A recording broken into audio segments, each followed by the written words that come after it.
వీడు చేయొచ్చింది నేను ఉన్నాను వెనకాలనే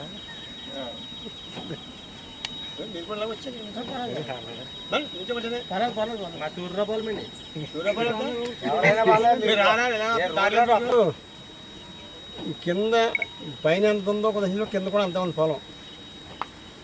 మేము వాళ్ళు మన 3-4 రోజుల క్రితం ఏం చేశారంటే ఇది ఇక్కడ రోడ్డు బద్దలు కొట్టేశారు.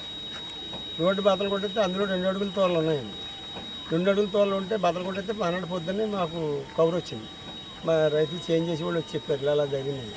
ఇదంతా అప్పుడు మేము ఏం చేసామంటే వచ్చి చూసాం. చూసిన తర్వాత అప్పుడు జేఈ గారికి ఫోన్ చేద్దాం, ఆయన ఇక్కడికి వచ్చాడు. జేఈ గారు వచ్చిన తర్వాత ఏంటంటే మరి జేఈ గారు ఎలా చేశారంటే ఎవరి బద్దలు కొట్టారంటే ఏమని నాకు తెలియదు అన్నారు. అయితే మీకు తెలియదు అంటున్నారు కాబట్టి ఒక పని చేయండి, మీరు ఏం చేస్తారంటే ఒయ్యేరు కొట్టుకి 2 అడుగులే ఉన్నాయి, పెళ్ళిడాలంటే 2 అడుగులే ఉంది, ఇవి 2 అడుగులే ఉన్నాయి అని చేత మీరు వాళ్ళ పెద్ద పెట్టమంటే మీరు ఒయ్యేరు కొట్టి కూడా పెద్ద చేయండి. అవి పెద్ద చేస్తే ఈ నీరు ఆ నీరు 2 వెళ్తాయి. లేకపోతే అది ఇది ఒకటి చేస్తే మాత్రం కింద 100 ఎకరం దాకా ఉంది, మొత్తం 100 ఎకరం పోద్ది. వాళ్ళది తేలిపోతే మాది మునిగిపోయి పోయింది. ఇప్పుడు మొత్తం మాది పోయింది. వాళ్ళదేమో కొంతవరకు తేలిపోయింది, మాది మొత్తం పోయింది. అది వాళ్ళకి మేము అప్పుడు జేఈ గారిని అన్నాను, మన పొద్దున్న మీరు రైతులు అందరం 30 మంది సుమారు వచ్చి చెప్పాం అందరికీ. జేఈ గారికి 2 రోజులు వర్షం నిన్న మొన్న కూడా చెప్పాం. నిన్న మినిస్టర్ గారికి చెప్పాం, మా ఎమ్మెల్యే గారికి చెప్పాం, మన కాశీ గారు ఆలపాటి కాశీ గారు మేము అందరం కూడా చెప్పాం. చెప్తే అబ్బాయి 2 రోజులే పెడతాం, మీరు 2 రోజుల మించి పెట్టాం అని జేఈ గారు పబ్లిక్గా చెప్పిండు నాకు. 2 రోజులు పెడతా కూడా మాకు డబ్బులు లేవన్నాడు. డబ్బులు లేవంటే నేను అన్నప్పుడు మీ డబ్బులు లేకపోతే మీరు ఎవరి బద్దలు కొట్టి రాళ్ళే పెట్టమనండి, అప్పుడు తెలుస్తుంది. మరి కింద మేము పోవాలంటే ఇప్పుడు 100 ఎకరం ఉన్న వాళ్ళు మీ కింద మేము అందరం కలిపి పోవాలంటే ఈ పైన వాళ్ళు బాగుపోవాలి, మేము వాళ్ళు బాగోవాలి, మేము పోవాలంటే అని చెప్పి మీ జేఈ గారు అబ్బాయి అదే అలాగే కొంచెం తప్పండి, అది వాళ్ళు ఏదో తెలిసి కొట్టేశారు, మీకు అలా కాదు, మేము మాత్రం మీకు మళ్ళీ 2 రోజులే పెడతామని చెప్పారు. చల్లే 2 రోజులు పెడతాను కదా. నిన్న మొన్న కూడా 30 మంది రైతులు ఆయన జేఈ గారు చెప్తాను అన్నారు. అని ఇందాకేమో 3 అడుగుల తోరలు తెచ్చేసారు. 3 అడుగుల తోరలు పట్టుకు చూపించారు.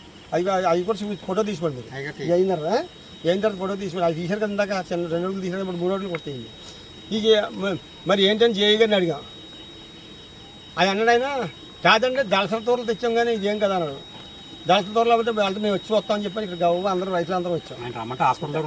రమ్మంటే నేను హాస్పిటల్ కానీ, మీ హాస్పిటల్ కానీ ఇదేంటి మీరు హాస్పిటల్ కానీ పెట్టేస్తున్నా, మీరు హాస్పిటల్ కానీ కాదు, మీరు మా మాట మీద ఏం చెప్పారంటే ఇప్పుడు మీరు పని చేయండి, డిఈ గారికి చేయండి ఫోన్ అంటారు. డిఈ గారికి మేమేం చేస్తాం, డిఈ గారికి మేము అసలు చెప్పలేదు. మరి జేఈ గారికి చెప్పాం నిన్న మొన్న. డిఈ గారికి మేము చెప్పడానికి మేము ఎలా కడతాం డిఈ గారిని. జేఈ గారికి నిన్న మొన్న చెప్పాం, కింద మీ రైతులు 100 ఎకరం ఉందండి, 100 ఎకరం పోతుంది మరి మాకు అని చేత మీరు పైన ఏ తోరలు పెడితే కింద ఆ తోరలు పెట్టి బాగా అవుతానే మీరు పెట్టుకోండి, లేకపోతే మానే నేను చెప్పాను. మాట్లాడకుండా పైన ఏ తోరలు పెడితే కింద ఆ తోరలో పెట్టాలి, అయితే కింద ఆ తోరలు పెడితేనే మీరు పైన ఎక్కండి, లేకపోతే మానేయండి అని చెప్పాం. నిన్న మినిస్టర్ గారు చిన్నారెడ్డి గారికి చెప్పాం, మన ఎమ్మెల్యే గారికి చెప్పాం, ఇంకా మినిస్టర్ గారు కలెక్టర్ గారు వాళ్ళు వచ్చారు, కలెక్టర్ గారు వాళ్ళు అందరూ ఉండగానే చెప్పాం. మేము చెప్తే అలాగలా అన్నారు. మరి చెప్పి ఇవాళ మరి ఇవాళ తోలాటుకు వచ్చారంటే ఏమనుకోవాలండి మేము పోయినా పర్లేదండి. జేఈ గారు పైన ఉన్నవాడు బాగోడు, కింద ఉన్నవాడు పోయినా పర్లేదంటే ఏమనుకోవాలి జేఈ గారు. మరి ఏమనుకో ఆయన అంత అలాగ అలా చేస్తాం ఏంటంటారు, ఎంత తప్పు అంటారు అది. రైతులు పై రైతులు ఆయన ఏకమైపోయారండి. మరి వాళ్ళు ఏం చేశారు మాకు తెలదా. ఇప్పుడు 3 అడుగులు పెట్టలేక మళ్ళీ పూర్తి చేశారు. మళ్ళీ పాత తోరలో పెట్టి పూర్తి చేసాం. మళ్ళీ పాత తోరలో పెట్టి పూర్తి చేసాం మేము. మళ్ళీ రోడ్డు పదలగొట్టారు, దానికి ఎవరిని అడగలేదు, దారి కూడా లేదు, జనానికి ఎంత ఇబ్బంది పడుతున్నారు. అది సూర్యపాలి వాళ్ళు మా ఊరు వాళ్ళు ఎంతో ఇబ్బంది పడిపోతున్నారు.